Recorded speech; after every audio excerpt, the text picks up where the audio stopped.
Saudações fraternas aos companheiros espíritas e simpatizantes do Espiritismo. Estamos apresentando o programa Jesus por Emmanuel, estudando o livro Vinha de Luz, psicografia de Francisco Cândido Xavier pelo Espírito Emmanuel. Hoje vamos estudar o capítulo 50 com o tema Para o Alvo. Quem vai fazer o estudo para nós é o nosso amigo Alcide Júnior. É com você, Alcide. Boas reflexões. Olá, queridos ouvintes. Está começando mais um programa Jesus por Emmanuel. Estamos estudando o livro Vinha de Luz, psicografia de Francisco Cândido Xavier pelo Espírito Emmanuel. Hoje nós vamos estudar o capítulo 50, chamado Para o Alvo.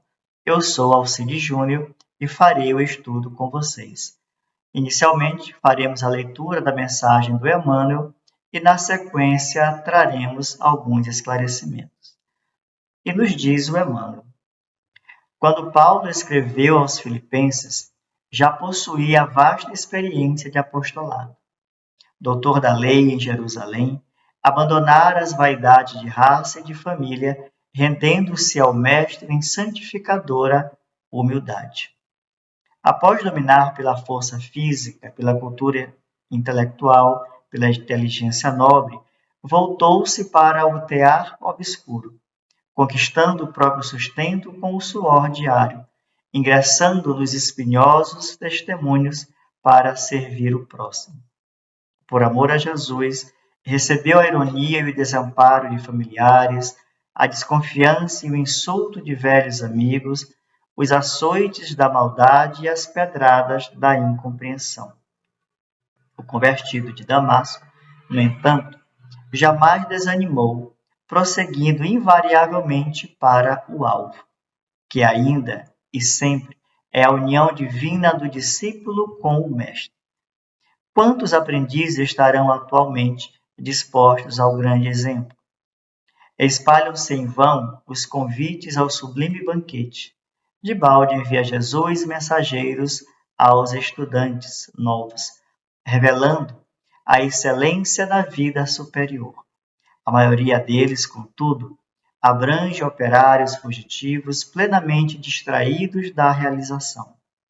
Perdem-se de vista a obra por fazer, desinteressam-se das lições necessárias e esquecem das finalidades da permanência na Terra.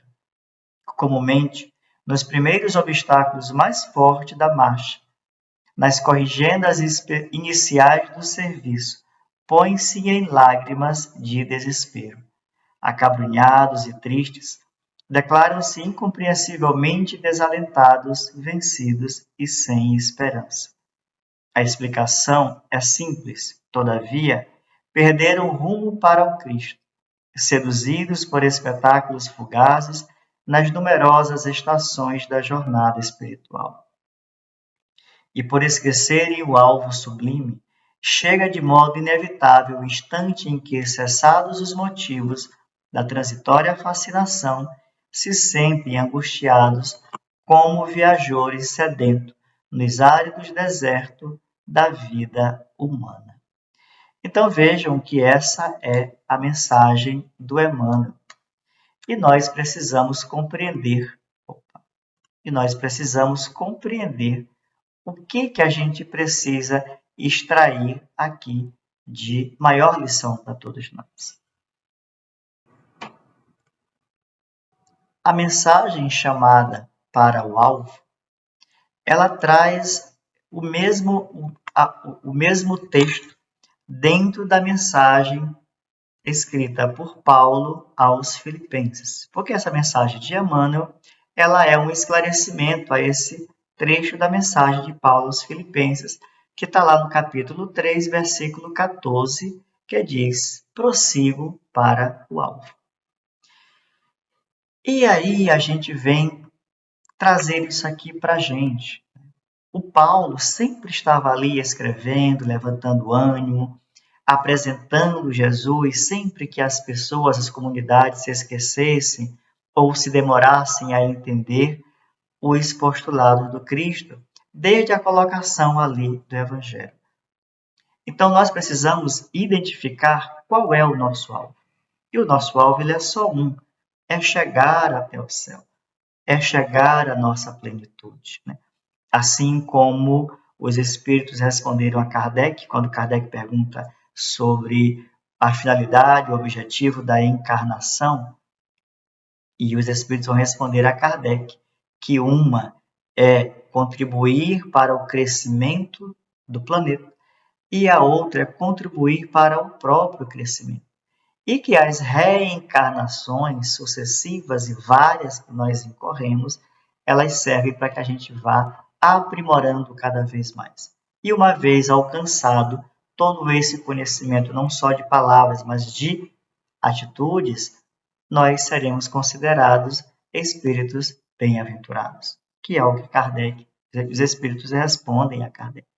Então, prosseguir para o alvo é algo de extrema necessidade. Muito embora a gente encontre um atropelo aqui e ali.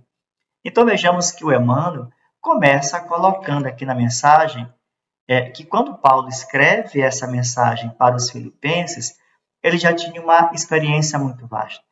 Ele já compreendia qual era a mensagem de Jesus. Que, na verdade, ele já estava ali buscando, aguardando aquele Messias, só não sabia que o Cristo já era ele que já havia passado pela terra. Então, a sua experiência, porque ele tinha um conhecimento muito grande da lei mosaica, dos costumes judaicos daquela época, então ele estava ali buscando, arregimentando pessoas para esse encontro.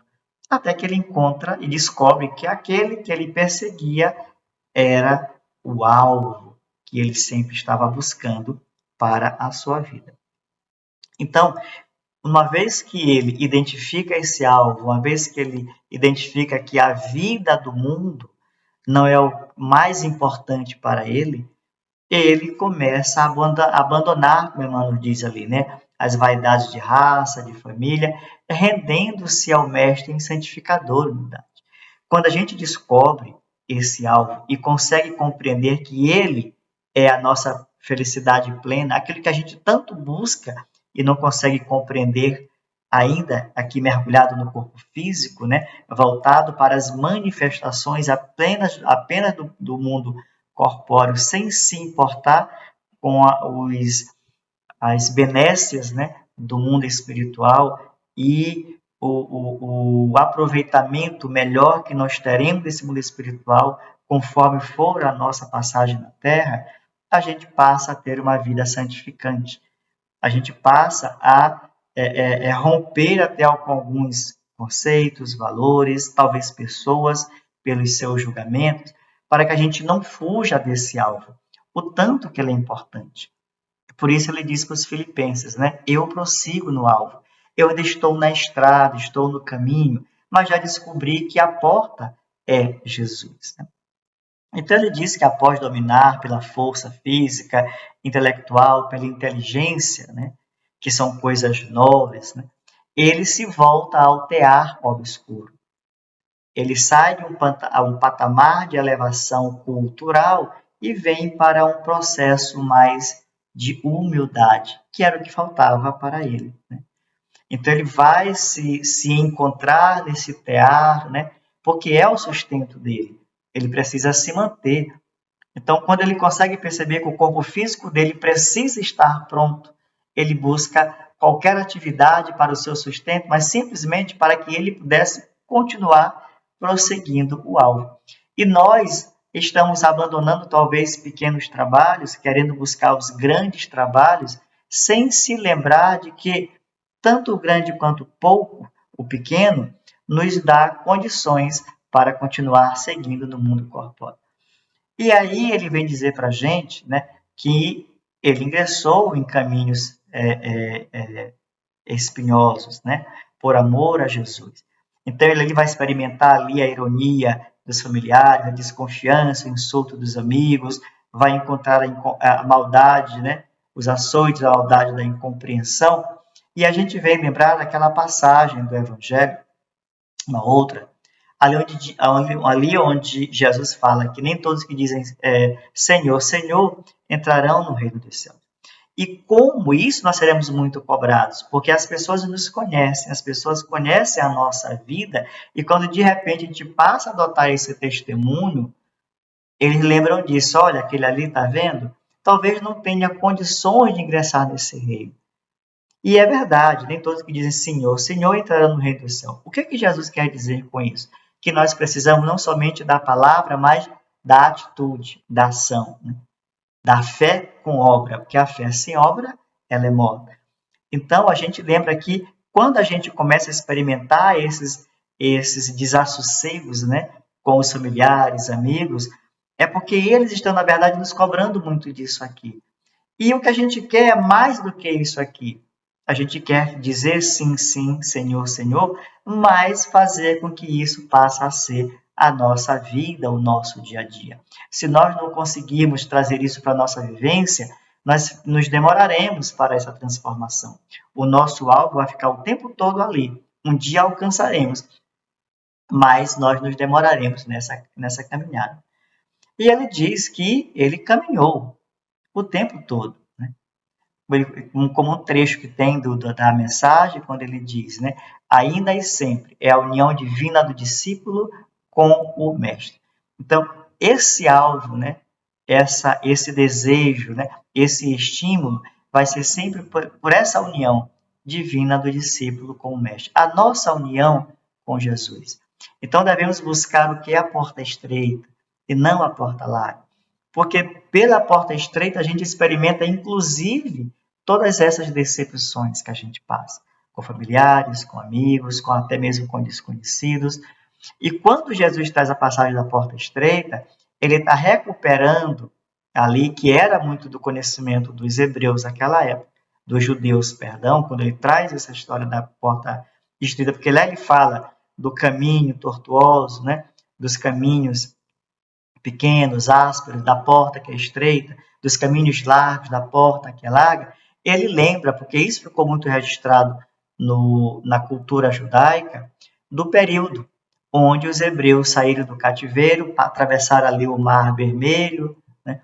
Atravessaram aquele deserto todo, que não foi uma passagem muito sadia, e quando eles chegam até as portas ali da Terra Prometida, eles encontram um lugar ali onde eles se adentram, né? Ali com sede, não conseguiam tomar daquela água porque era uma água amargosa.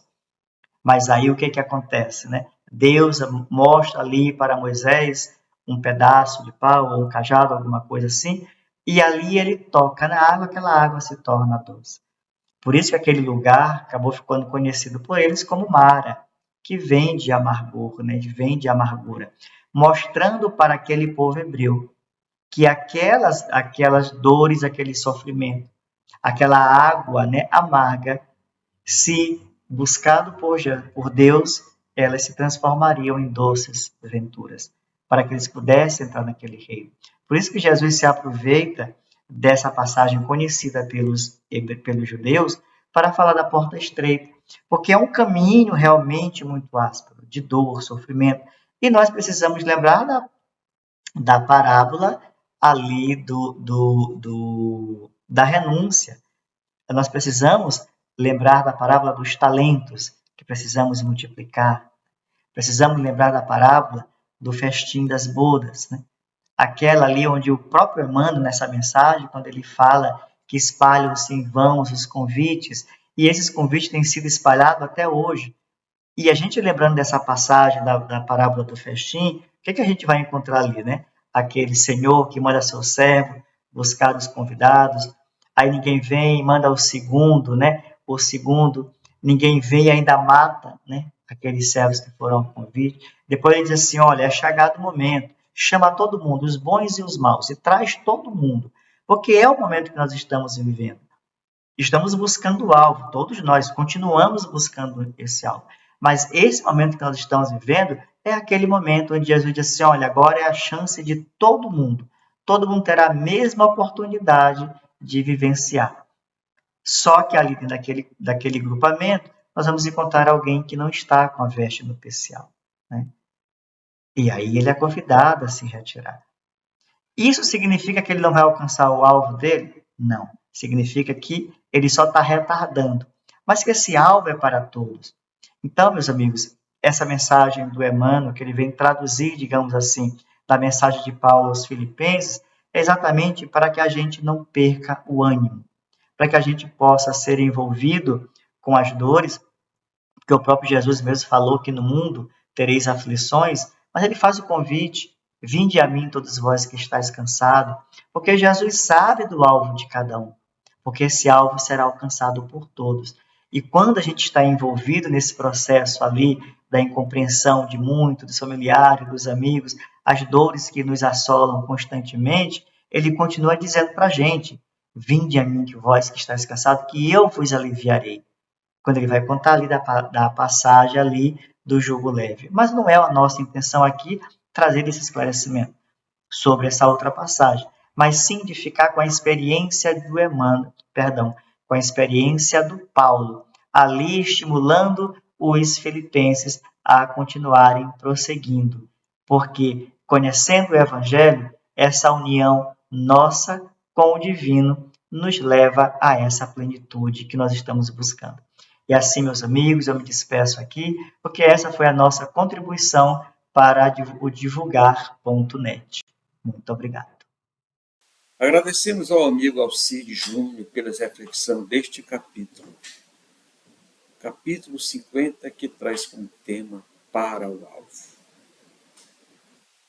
E aqui nos convida a mensagem evangélica: prossiga para o alvo. Qual o alvo que devemos prosseguir? Quem é o nosso alvo? O nosso alvo foi aquele que nos disse: eu sou o caminho, a verdade e a vida. Nosso alvo é Jesus. Precisamos prosseguir para Ele, superando a dificuldade, passando por cima das tribulações. Mas Ele é o caminho. A hora que chegarmos a Ele, as portas da verdade e da paz se abrirão para todos nós. Portanto, não desistimos e buscamos Jesus na sua essência. Agradecemos mais uma vez nosso amigo Alcides. Convidamos você, internauta amigo, para se inscrever no nosso canal, divulgar doutrina espírita e conheça todas as nossas divulgações, todos os nossos conteúdos. Muita paz a todos.